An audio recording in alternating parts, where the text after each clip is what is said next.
Welcome to the We Are Storytellers Daily Directional Podcast. These are navigational messages designed to keep us pointing in the right direction. Genesis chapter 41, verse 41, through the end of chapter 42. So Pharaoh said to Joseph, I hereby put you in charge of the whole land of Egypt. Then Pharaoh took his signet ring from his finger and put it on Joseph's finger. He dressed him in robes of fine linen and put a gold chain around his neck.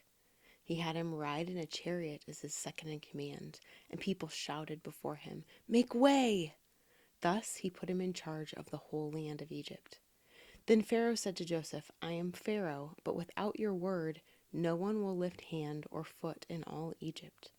Pharaoh gave Joseph the name Zaphenath-Paneah, and gave him Asenath, daughter of Potiphera, priest of On, to be his wife. And Joseph went throughout the land of Egypt. Joseph was 30 years old when he entered the service of Pharaoh the king of Egypt, and Joseph went out from Pharaoh's presence and traveled throughout Egypt. During the 7 years of abundance, the land produced plentifully. Joseph collected all the food produced in those 7 years of abundance in Egypt and stored it in the cities. In each city he put the food grown in the fields surrounding it. Joseph stored up huge quantities of grain, like the sand of the sea. It was so much that he stopped keeping records because it was beyond measure. Before the years of famine came, 2 sons were born to Joseph by Asenath, daughter of Potiphera, priest of On. Joseph named his firstborn Manasseh and said, It is because God has made me forget all my trouble and all my father's household. The second son he named Ephraim and said, It is because God has made me fruitful in the land of my suffering. The 7 years of abundance in Egypt came to an end, and the 7 years of famine began. Just as Joseph had said, there was famine in all the other lands, but in the whole land of Egypt there was food. When all Egypt began to feel the famine, the people cried to Pharaoh for food. Then Pharaoh told all the Egyptians, Go to Joseph and do what he tells you. When the famine had spread over the whole country, Joseph opened all the storehouses and sold grain to the Egyptians, for the famine was severe throughout Egypt. And all the world came to Egypt to buy grain from Joseph because the famine was severe everywhere. When Jacob learned that there was grain in Egypt, he said to his sons, Why do you just keep looking at each other? He continued, I have heard that there is grain in Egypt. Go down there and buy some for us so that we may live and not die. Then 10 of Joseph's brothers went down to buy grain from Egypt. But Jacob did not send Benjamin, Joseph's brother, with the others because he was afraid that harm might come to him. So Israel's sons were among those who went to buy grain, for there was famine in the land of Canaan also. Now Joseph was the governor of the land, the person who sold grain to all its people. So when Joseph's brothers arrived, they bowed down to him with their faces to the ground. As soon as Joseph saw his brothers, he recognized them. But he pretended to be a stranger and spoke harshly to them. Where do you come from? He asked. From the land of Canaan, they replied, to buy food. Although Joseph recognized his brothers, they did not recognize him. Then he remembered his dreams about them and said to them, You are spies. You have come to see where our land is unprotected. No, my lord, they answered. Your servants have come to buy food. We are all the sons of one man. Your servants are honest men, not spies. No, he said to them, you have come to see where our land is unprotected. But they replied, Your servants were 12 brothers, the sons of one man who lives in the land of Canaan. The youngest is now with our father, and one is no more. Joseph said to them, It is just as I told you. You are spies. And this is how you will be tested. As surely as Pharaoh lives, you will not leave this place unless your youngest brother comes here. Send one of your number to get your brother. The rest of you will be kept in prison so that your words may be tested to see if you are telling the truth. If you are not, then as surely as Pharaoh lives, you are spies. And he put them all in custody for 3 days.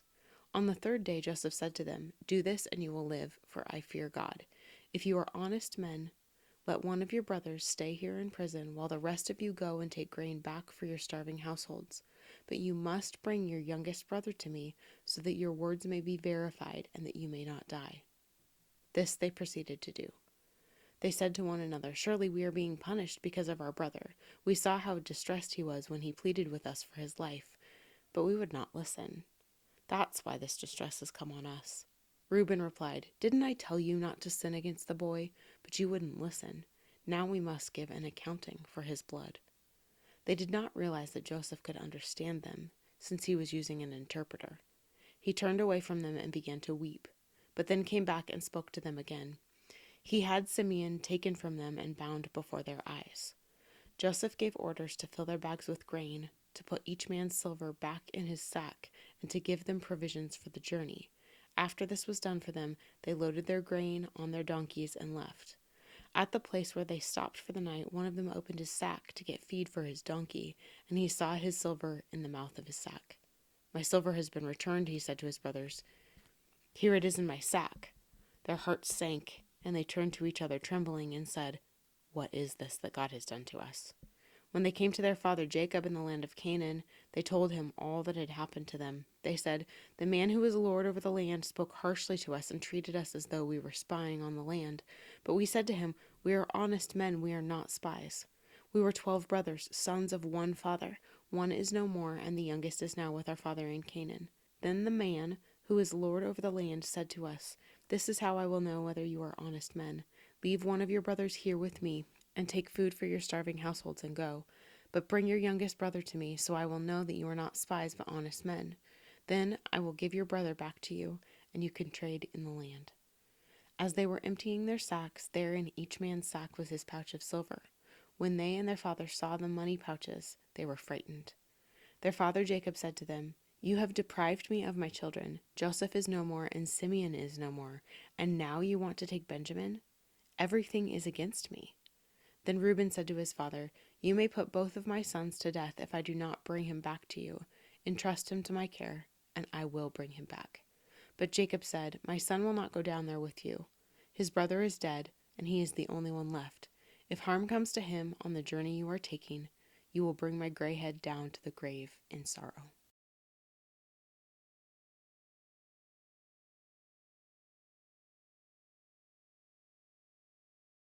All right, our questions for today. First, which brother did not go to Egypt?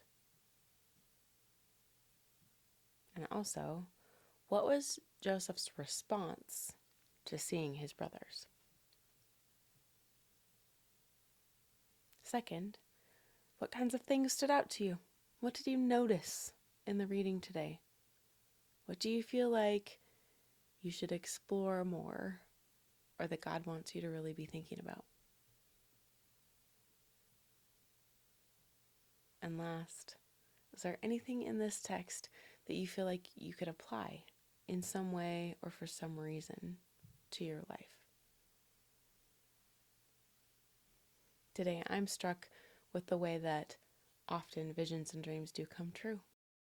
And there's a long time or a long distance in between having that vision and it coming to pass. And it can be really hard to wait. And often, the things that God tells us or the inklings that we have about God's will and way are not full in terms of our understanding. We get a glimpse of something that allows us to know that it was God that spoke, or it is God that's moving in a current situation. Even if the words or the pictures or the something that He gives us in the beginning doesn't turn out the way we expect it to. Like, it doesn't mean the same thing we thought it would or something.